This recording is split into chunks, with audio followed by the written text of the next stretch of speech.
சற்று முன் கிடைத்திருக்கக்கூடிய தகவல் ஒன்று மக்களே, அதாவது பார்த்தீர்கள் என்றால், செங்கோட்டையன் வேலுமணியை வைத்து பாஜக ஆட்சி அமைக்க திட்டம். ஆழ்வார் ராஜா பரபரப்பு தகவல். இதை பற்றி நாம் பார்க்க போகிறோம். பார்ப்பதற்கு முன்பு நம்முடைய சேனலை மறக்காமல் சப்ஸ்கிரைப் மட்டும் பண்ணிட்டு பாருங்க. வாங்க மக்களே, வீடியோக்குள்ளே போகலாம். என்னவென்று பார்த்தால், தமிழ்நாட்டின் கடந்த 2021 சட்டமன்ற தேர்தலில் அதிமுகவுடன் பாஜக கூட்டணி அமைந்தது. இதனையடுத்து அப்பொழுது பாஜக மாநில தலைவராக இருந்த அண்ணாமலை தொடர்ந்து அதிமுகவில் தலைவர்களை கடுமையாக விமர்சித்தார். கூட்டணிகளுக்குள் விரிசல் ஏற்பட்டது. இதனையடுத்து இதனை தொடர்ந்து கூட்டணியில் இருந்து விலகி கொள்வதாக எடப்பாடி பழனிசாமி அறிவித்தார்.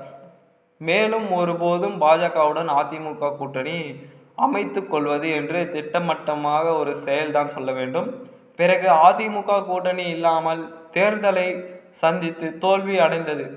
அதிமுகவுடன் பாஜக கூட்டணி ஒரு விஷயமாகத்தான் போய் கொண்டிருக்கிறது. இந்த சூழ்நிலையில்தான் வரும் 2026 சட்டமன்ற தேர்தலுக்காக அதிமுகவுடன் மீண்டும் கூட்டணியை அமைக்க பாஜக ஒரு யுக்தியாக இறங்கியிருக்கிறதான் என்று சொல்ல வேண்டும். இதற்காக எடப்பாடி பழனிசாமி டெல்லி சென்று மத்திய உள்துறை அமைச்சர் அமித்ஷாவை சந்தித்து பேசினார். இதனால் தொடர்ந்து கடந்த ஏப்ரல் மாதம் மத்திய உள்துறை அமைச்சர் அமித்ஷா சென்னை வந்தார்.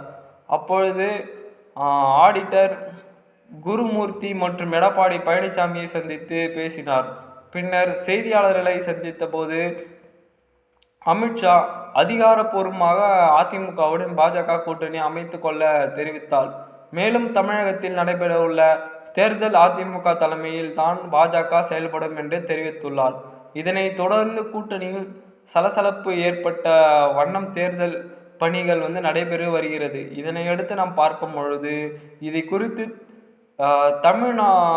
தமிழ்நாட்டில் ஒரு சில விஷயங்களாகத்தான் மாறிக்கொண்டிருக்கிறது.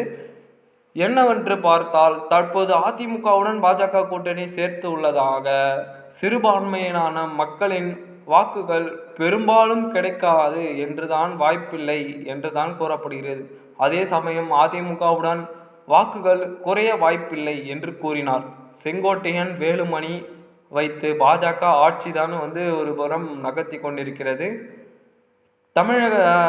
தமிழ்நாட்டின் கூட்டணி ஆட்சி அமைக்க எடப்பாடி பழனிசாமி எதிர்ப்பு தெரிவித்தால், செங்கோட்டையன் வேலுமணியை வைத்து பாஜக ஆட்சி அமைக்க திட்டமிடுமாக செயல்பட்டுத்தான் கேள்வியாக எழுப்பப்பட்டிருக்கிறது.